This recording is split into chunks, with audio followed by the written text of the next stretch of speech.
மாணவர்களின் ஆடிட்டர் கனவை நிஜமாக்க பிகாம் டிகிரியுடன் சிஏ சிஎம்ஏ ஆடிட்டிங் படிப்புகளையும் இணைந்து படிக்க RD college of commerce and professional studies Perundurai Erode. For admissions call 9843885222. இன்று மதுரையில் சித்திரை திருவிழா பொருட்காட்சி, அதாவது எக்ஸிபிஷன் எப்பயும் பாரம்பரியமிக்க கிட்டத்தட்ட 40 ஆண்டுகள் மேல் நடந்துட்டு வருது. இப்போ 41வது ஆண்டு சித்திரை திருவிழா பொருட்காட்சியை திறந்து வைப்பதற்காக அதோட செய்தித்துறை சார்ந்து அதோடைய அமைச்சர் சகோதரர் ராஜ்மோகன் அவர்கள் வந்திருந்தார். ஸோ அதோட இன்னைக்கு அனைத்து துறைகள் சார்ந்த ஒவ்வொரு துறையும் 4 வாரங்கள் செயல்பாடு, என்னென்ன திட்டங்கள், முதல்வருடைய விஷன் என்ன, எதை நோக்கி பயணிச்சுக்கிறோம், அது போல அனைத்து ஸ்டால்களிலும் இந்த 4 வாரத்தில் அரசு செய்த என்னென்ன முன்னெடுப்புகள் அனைத்தையும் டிஸ்பிளே பண்ணியிருக்காங்க. குறைந்த நாட்களில் மிக விரைவாக இந்த எக்ஸிபிஷன் சிறப்பாக செயல்படுத்தி இன்னைக்கு மக்கள் பார்வைக்காக திறந்து வைக்கப்பட்டுள்ளது. கண்டிப்பாக ஒரு எல்லாருக்கும் ஒரு விழிப்புணர்வாக இருக்கும், அனைவரும் பார்த்துக் கொள்ளும் விஷயமாக இருக்கும். கட்டணங்களும் பள்ளி குழந்தைகளுக்கு 5 ரூபாய் குறைக்கப்பட்டிருக்கு. ஸோ மற்றவர்களுக்கு அதே மாதிரி நிறைய சலுகைகள் இருக்கு. கண்டிப்பாக இது மக்களுக்கு பயன்படும் வரையில் இருக்கும், அனைவரும் பயன்படும்படி கேட்டுக்கிறோம்.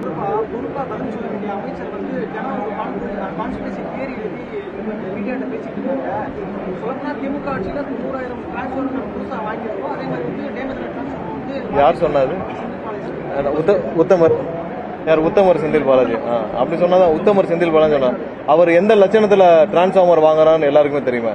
இவர் வாங்கின டிரான்ஸ்ஃபார்மருடைய தரம் என்ன, இவர் எந்த லட்சணத்துல வாங்கினார் டிரான்ஸ்ஃபார்மர், 44,000 டிரான்ஸ்ஃபார்மர் வாங்கினதுல எவ்வளவு கோடி ஊழல் செய்யப்பட்டது, எவ்வளவு முறை அரசுக்கு இழப்பு ஏற்பட்டது, உயர்நீதிமன்றம் வரைக்கும் போய் உயர்நீதிமன்றம் எவ்வளவு கேள்விகள் கேட்டு எப்படி 35 கம்பெனி 25 கம்பெனி ஒரே இடத்துல ஒரே ஐபி அட்ரஸ்ல ஒரே டெண்டர் வேல்யூ எப்படி கோட் பண்ணாங்க, எப்படி 7 லட்ச ரூபா 8 லட்ச ரூபா மதிப்புள்ள டெண்டர்கள் 30, 40, 50% உயர்த்தப்பட்டு கோட் பண்ணப்பட்டு எஸ்டிமேஷன் எப்படி பிக்ஸ் பண்ணீங்க, எப்படி பிரிச்சு கொடுத்தீங்க, எல்லாம் கேவலமா கேட்டிருக்காங்க. உயர்நீதிமன்றம் கேட்டிருக்கு.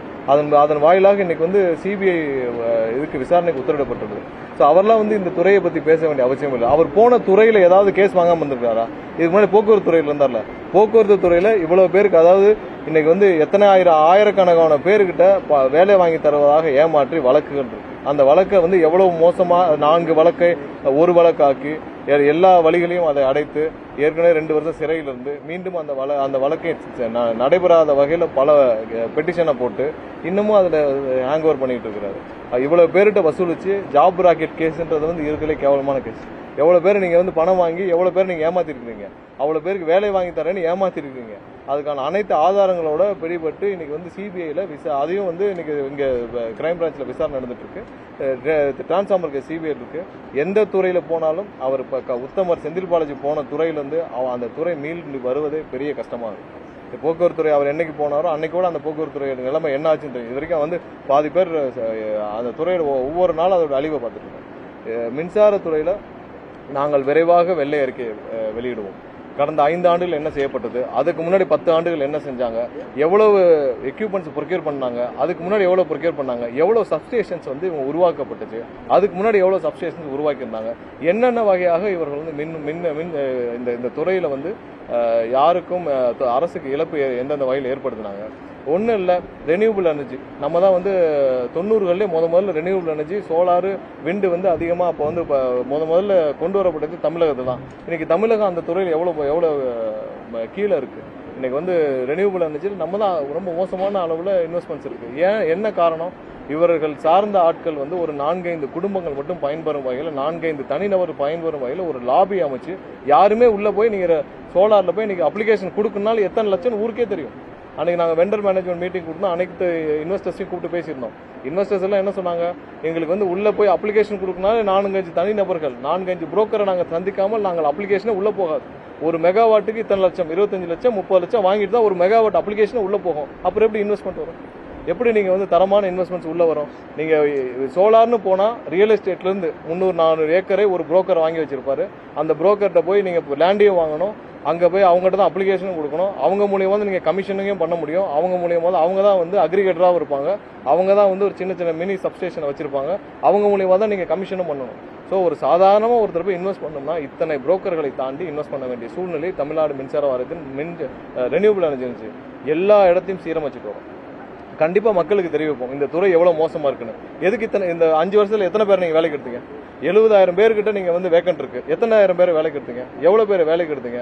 ஏன் இந்த பொசிஷனை ஃபில் பண்ணல? ஏன் இவ்வளவு சப்ஸ்டேஷன்ஸ் உருவாக்கல?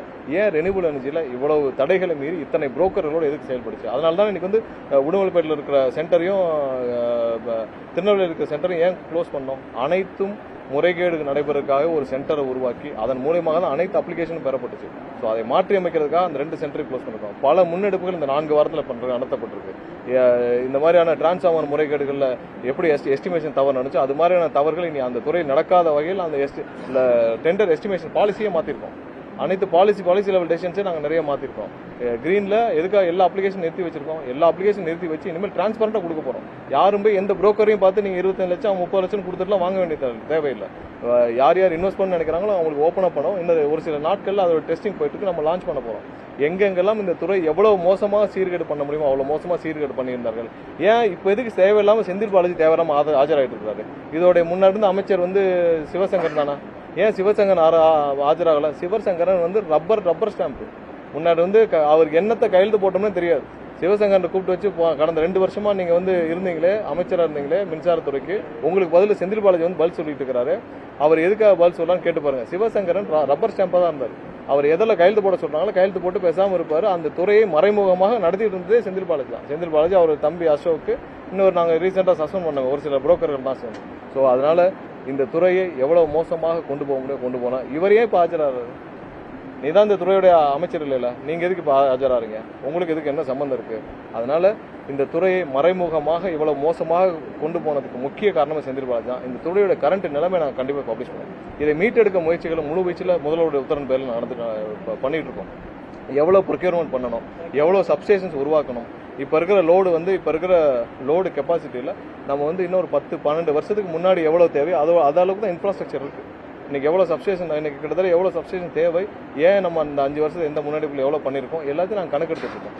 எவ்வளவு வந்து நம்மளுடைய டிரான்ஸ்ஃபார்மர்ஸ் இப்போ 4.5 லட்சம் டிரான்ஸ்ஃபார்மர்ஸ் இருக்குன்னா இது எவ்வளவு லெகசி, எவ்வளவு வந்து 20 வருஷம் பின்னாடி, எவ்வளவு வந்து 15 வருஷத்துக்கு பின்னாடி இன்ஸ்டால் பண்ணப்பட்டது, எல்லாத்தையும் கணக்கெடுத்துட்டு இருக்கோம். எவ்வளவு தேவைன்றதை நம்ம முன்னெடுத்துட்டு இருக்கோம். கண்டிப்பாக தமிழக மக்களுக்கு இந்த இன்ஃப்ராஸ்ட்ரக்சரை சரி பண்றதுக்கான அனைத்து வெள்ளை அறிக்கையும் கொடுத்து எவ்வளவு சீக்கிரம் வந்து நம்ம சப்ஸ்டேஷன், ஏன்னா லோடு கெப்பாசிட்டி தாங்கணும். இன்னைக்கு 5000 மெகாவாட்டை சென்னை தாண்டிருச்சு. அப்போ நீங்க லோடு கெப்பாசிட்டி கூட்டுறப்ப அதுக்கான சப்ஸ்டேஷன்ஸும் நீங்க சப்போர்ட் பண்ணணும், டிரான்ஸ்ஃபார்மர்ஸும் அந்த லோட சப்போர்ட் பண்ணணும். ஸோ அதுக்கான இன்ஃப்ராஸ்ட்ரக்சர் நமக்கு தேவை. அதே தான் மதுரையில் நான் கேட்டப்ப இன்னைக்கு 6 சப்ஸ்டேஷன் தேவைங்கிறாங்க.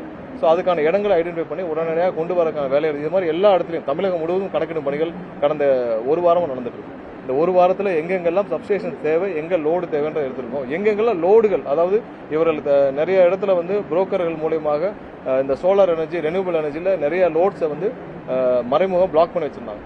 ஸோ அவங்களுக்கு கீழே தான் நீங்கள் வந்து சின்ன இன்வெஸ்டர்ஸ் போய் இன்வெஸ்ட் பண்ணுற அளவுக்கு இருந்துச்சு.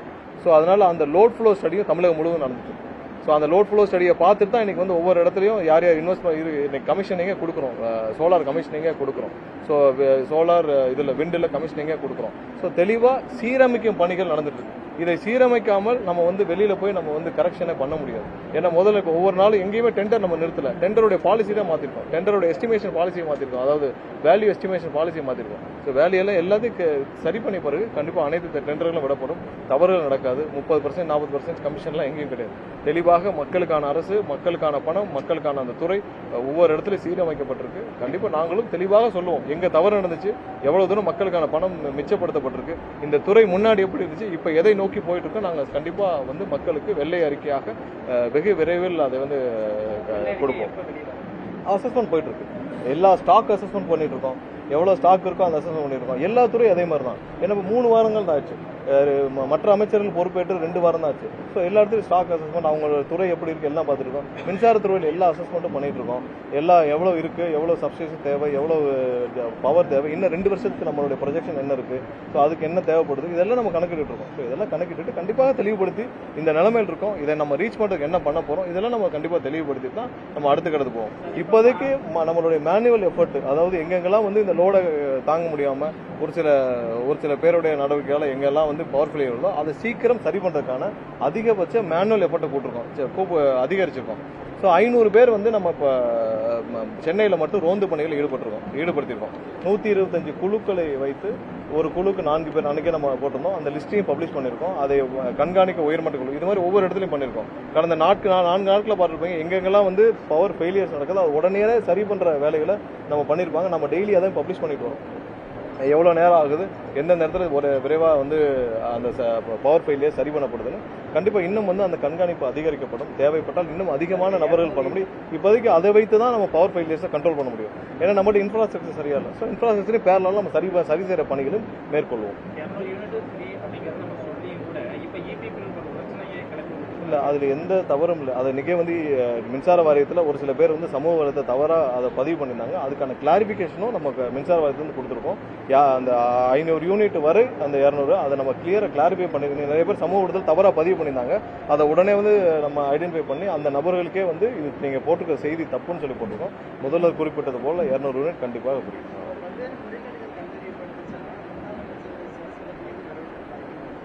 இல்லை, அது அந்த துறையில் விசாரித்து என்ன நடவடிக்கை யார் மேலே எடுக்கப்படும் கண்டிப்பாக போய் நடவடிக்கை எடுக்கப்பட்டு தான் ஆகும். ஸோ இப்போ வந்து டிரான்ஸ்ஃபார்மர்லேயே முதல்கட்ட எஃப்ஐஆரை ஃபைல் பண்ணியிருக்காங்க. அவங்க விசாரணை மேற்கொள்வாங்க சிபிஐ. ஸோ அவங்களுக்கான காலகட்டத்தை எடுத்துப்பாங்க. எங்கே நடந்துச்சு என்னன்னு சொல்லிட்டு, எத்தனை கம்பெனிகள் இதில் இன்வால்வ்டு, எப்படி இன்வால்வ்டு, யார் எல்லாமே ஆதாரப்பூர்வமாக இருக்குது. எல்லாமே ஆன் டாக்குமெண்ட் ரெக்கார்டு தானே. ஐபி அட்ரஸ், ஒரே அட்ரஸ், எல்லா கம்பெனி ஆன் ரெக்கார்டு இருக்குது, ப்ரொக்யூர்மெண்ட் பண்ண ரெக்கார்டு இருக்குது, எங்கே போனாங்க, யார் போனாங்க, வீடியோ ரெக்கார்டு மேலே இருக்குது. அதுக்கு மேலே என்ன தப்பிக்க முடியும்? இன்றைக்கி இருக்கிற கால சூழ்நிலையில் மக்களுடைய பணத்தை திருடிட்டு யாரும் தப்பிக்க முடியாது. அதுக்கு சரியான நேரத்தில் கேஸ் ஃபைல் பண்ணணும், அவ்வளோதான். இந்த கேஸை ஃபைல் பண்ணுறதுக்கு நான் வந்து 2024 கம்ப்ளைண்ட் அனுப்பிச்சேன். நான் தான் அதை டிவிஎஸ்சிலையும் கம்ப்ளைண்ட் அனுப்பிச்சிருக்கேன். அப்போ இருந்து இப்போ பார்த்தீங்கன்னா 3-4 வருடங்களாக பல அமைப்புகள் எல்லாம் போராடி இந்த கேஸை இப்போ தான் எஃப்ஐஆரை ஃபைல் பண்ண வச்சிருக்கோம். இதே மாதிரி தான் இந்த ஜாப் ராக்கெட் வழக்கு எப்போ போடப்படுச்சு? 2015 போடப்பட்ட வழக்கு 11 வருஷம் ஆச்சு. 11 வருஷமா அந்த ஜாப் ராக்கெட் கேஸ் நடந்துகிட்டே இருக்கு. 11 வருஷமா அது வந்து இன்னும் சார்ஜ் ஷீட்டுக்கே போகல. அப்போ எந்த லெவலில் வந்து இவரெல்லாம் உத்தமர் செந்தில் பாலாஜி, ஏன் நீங்கள் தான் தைரியமான ஆளாச்சுல, நீங்கள் தான் எந்த தப்பும் செய்யல, அப்போ போய் எதிர்கொள்ள வேணும் தானே கேஸை. நீங்கள் ஏன் பெட்டிஷன் மேலே பெட்டிஷன் போட்டு அதுக்கு வந்து இந்த 4 கேஸை ஒன்றாக்கணும்னு போட்டு எல்லாத்தையும் குழப்பி நீங்கள் ஆட்சியில் இருந்த 5 வருஷத்தில் இந்த கேஸை 1 இன்ச்சு கூட நகராம ஏன் பார்த்துக்கிட்டீங்க?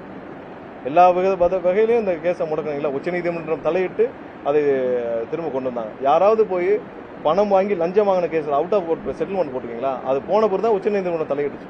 இந்த ஜாப் ராக்கெட் கேஸில் எப்படி வச்சுன்னா அவுட் ஆஃப் கோர்ட் செட்டில்மெண்ட். நான் தான் வாங்கின காசை திருப்பி கொடுத்துட்டேன், பணம் நான் அவர் வேலை வாங்கி தரேன்னு சொல்லி வாங்கின பணத்தை திருப்பி கொடுத்துறேன்னு சொல்லிட்டு தான் அவுட் ஆஃப் கோர்ட் செட்டில்மெண்ட் பண்ண அளவுக்கான உத்தமர் அவர். ஆனால் நான் வாங்கின பணத்தை திருப்பி கொடுத்துருவேன். அப்புறம் இருக்க கேஸுன்னு செட்டில்மெண்ட் பண்ண வழக்கு அது. அந்த வழக்கு இப்போ உச்சநீதிமன்றம் போய் அங்கிருந்து திரும்ப விசாரணையாக உச்சநீதிமன்றம் இவ்வளோ அழுத்தம் கொடுத்தனால தான் அந்த கேஸாவது லைவ்ல இருக்கு. ஸோ சரியாக முறையாக இணைத்தும் விசாரிக்கப்படும். கண்டிப்பாக யார் தவறு செய்தால் நடவடிக்கை எடுக்கப்படும். மின்சாரத்துறையில் சீரமைக்கும் பணிகள் வெள்ள இருக்கி எல்லா துறையிலும் பப்ளிஷ் பண்ணுறோம். சிபிசிஐடி விசாரிச்சுட்டு இருக்காங்க. ஒரு சில பேர் கைது செஞ்சிருக்காங்க. அவங்க எல்லாம் தீவிர விசாரணை முடியட்டும். விசாரணை நடக்கும் பொழுது எதை சொன்னாலும் அது நான் சொன்னால் எனக்கு அதுக்கு சம்மந்தம். நான் சொன்னால் விசாரணை அதிகாரிகள் தான் அதுக்கான விளக்கத்தை கொடுக்க வேண்டும். அது ஏற்கனவே உயர்நீதிமன்றத்தில் பல முறையில் அந்த விசாரணை அதிகாரிகள் தாண்டி மற்றவர்கள் யாரும் பேசினால் அது அப்ராப்ரியேட் ஆகும்.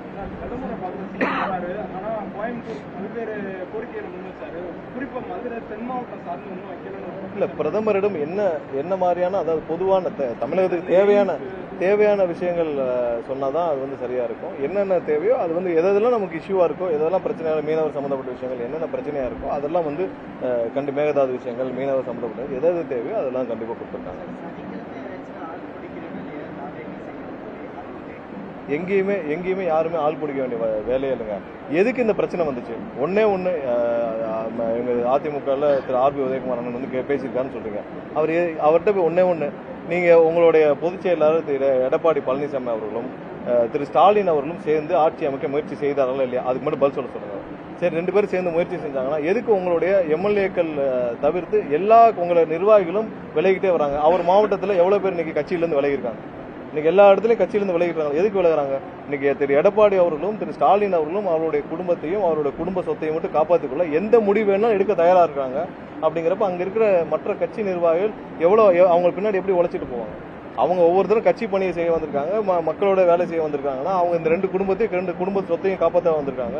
அதனாலதான் எல்லா இடத்துலையும் பாக்குறேன். இன்னைக்கு வந்து நானே 3 இணைப்போட வச்சுட்டு வந்தோம். ஒவ்வொரு எம்எல்ஏக்கள்டையும் ஒவ்வொரு நாளும் நூற்றுக்கணக்காக வந்து இணைகிறாங்க மாற்றுக் கட்சியிலிருந்து. எதுக்கு இணைகிறாங்க? இன்னைக்கு எடப்பாடி அவர்களும் ஸ்டாலின் அவர்களும் 2 பேரும் சேர்ந்து ஆட்சி அமைக்க இன்னும் முயற்சி செய்யறாரு. இன்னும் ஏதாவது குறுக்கோல முயற்சி அவர்கள் மீது நம்பிக்கை இல்லாமல் தான் அந்த கட்சியில தொண்டர்களுக்கு, அடிமட்ட தொண்டர்கள் வந்து எம்எல்ஏக்கள் வரைக்கும், சிட்டிங் எம்எல்ஏ வரைக்கும் இதுக்கு மேலே இவங்களோட பயணிக்க முடியாதுன்னு சொல்லிட்டு ரிசைன் பண்ணிட்டு வெளியே வராங்க. ஏன்னா அவங்க எம்எல்ஏ என்ன பண்ண முடியும்? வெறும் எம்எல்ஏ என்ன பண்ண முடியும் சொல்லுங்க? வெறும் எம்எல்ஏவாக இருந்து அங்கே சட்டமன்றத்துக்குள்ளேயும் போக முடியாது, சாரி அவங்களுடைய தொகுதிக்குள்ளேயும் போக முடியாது, போனால் மக்கள் பணி எதுவும் செய்ய முடியாது. இவங்க தலைவர்கள் அடிக்கிற பண்ணுற விஷயங்களை சகித்து கொண்டு இருக்க முடியல. அதற்காக கட்சியிலிருந்து விலகி விட்டு எம்எல்ஏ பதவியிலிருந்து ராஜினாமா செய்து விட்டு இன்னைக்கு வளர்ச்சியின மட்டுமே மக்கள் வந்து கோடிக்கணக்கான மக்கள் இன்னைக்கு வாக்களித்த அண்ணன் விஜய் அவர்கள் கூட வந்து சேர்றதுல எந்த தப்பு இல்லை. அவங்களோட தனிப்பட்ட விருப்பம். இங்க இருக்கிற நீங்க இப்போ 10 பத்திரிகையாளர் இருக்கீங்க, யாராவது ஒருத்தர் நீங்க போய் இன்னைக்கு சேரணும்னா திமுகவோ அதிமுகவோ சேருவீங்களா? நீங்களே சொல்லுங்க. அவங்கள போய் தேர்வீங்களா? என்ன செய்வாங்க அவங்க 2 பேரும் நாளைக்கு இன்னைக்கு இப்போவும் அந்த முயற்சி நடத்திட்டு இருக்காங்க. இப்போவும் திரு எடப்பாடி அவர்களும் ஸ்டாலின் அவர்களும் ஏதாவது ஒரு குறுக்கு வழியில எதையாவது செய்து எங்களுடைய தலைவரை இன்னைக்கு மக்களுக்காக 100% ஒவ்வொரு நாளும் 24 பணியாற்றி வரும் முதல்வருக்கு எதிராக ஒவ்வொரு நாளும் சதி செய்துட்டு தான் இருக்காங்க. எந்த இது வந்தாலும் கோடிக்கணக்கான மக்கள் அவரோட இருக்காங்க. அதை அனைத்தையும் முறியடித்து இந்த ஆட்சி 40-50 வருடத்துக்கு எந்த தடையில்லாமல் தொடரும். மாவட்ட செயலாளர்கள் நியமிக்கப்படுறாங்க அப்படின்னு சொல்றாங்களே, அப்படின்னா ஏற்கனவே இருக்கக்கூடிய மாவட்ட செயலாளர்கள் இல்ல, கட்சி சார்ந்த முடிவுகள் தலைவர் கண்டிப்பாக எப்படி இன்னும் நிறைய முடிவுகள் கட்சி சார்ந்த முடிவுகள் தலைவர் எடுப்பார். அது எந்த முடிவும் எட்டப்படவில்லை, ஆலோசனை இருக்கு. தலைவர் முடிவெடுத்த பிறகு நம்ம தலைவரும் பொதுச் செயலாளரும் சேர்ந்து அதை வந்து அறிவிப்பாங்க.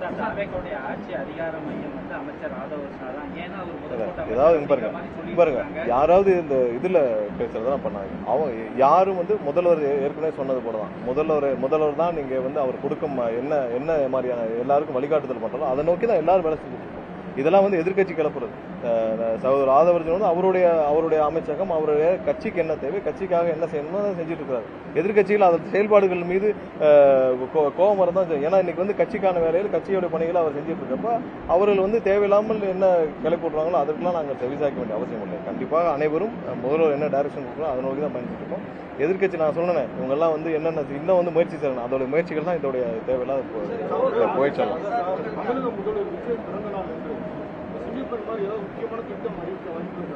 இல்ல அதெல்லாம் இன்னும் ஏதாவது முதல்வர் கையில தான் அறிவிப்பாங்க. அந்த மாதிரி ஏதாவது இருந்தாலும் அறிவிப்பாங்க அபிஷியலா.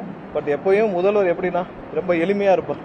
பிறந்தநாள் அன்னைக்கு ரொம்ப எளிமையா இருப்பார். அதனால வந்து நலத்திட்டங்களோட எப்பயுமே வந்து மன்றமா இருக்கப்பயும் சரி, போன வருடம் நான் பார்த்தேன் எல்லா தெருக்களிலும் வந்து மக்கள் நலத்திட்டங்கள், மக்களுக்கு நலத்திட்டங்கள் மட்டும் தான் கொடுக்கப்பட்டுச்சு. முதல்வர் எப்பயுமே அந்த பிறந்தநாள் இதெல்லாம் ரொம்ப எளிமையாக இருப்பார். கண்டிப்பா இது எப்படின்னு அவர் கண்டிப்பா இது பண்ணி எங்களுக்கு வழிகாட்டுவார்.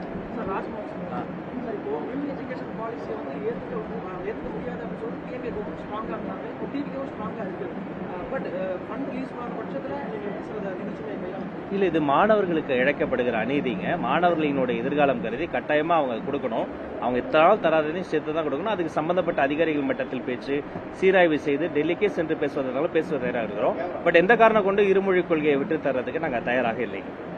மாணவர்களின் ஆடிட்டர் கனவை நிஜமாக்க பிகாம் டிகிரியுடன் CA, CMA ஆடிட்டிங் படிப்புகளையும் இணைந்து படிக்க RD college of commerce and professional studies Perundurai Erode. For admissions call 9843885522.